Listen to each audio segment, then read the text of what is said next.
имаме негувачки и критички родител. Имаме негувачки родител позитивен и негувачки родител негативен и критички родител позитивен и негативен. Позитивен негувачки родител значи да го заштити детето тогаш кога е навистина потребно да се заштити. Да му каже надвор врне земи си чадор, наместо да му рече не излегувај ке настинеш и слично. Значи пристапува со грижа, не со страх, не со лутина. Имаме негативен негувачки родител или ги нарекуваме презаштитнички родители, кои што, ова што и директорка да го спомнува, Остај мамаке, остај татоке. ги прават децата паразити на некој начин, односно ги здрави прави деца ги поставуваат во хендикепирана позиција, да детето утре не може да се справува само, и тоа е од друга страна носи последици затоа што детето не се учи на одговорност.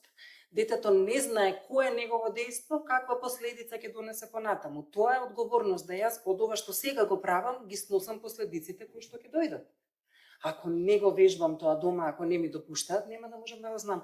Во поглед на критичките родители, оние кои што се позитивни критички родители, тие укажуваат на грешките на децата, бараат дисциплина, бараат правила, почитување на тие правила, и тоа е сосема во ред. На детето основни работи што му требаат се љубов и дисциплина, за да расте во здрава личност.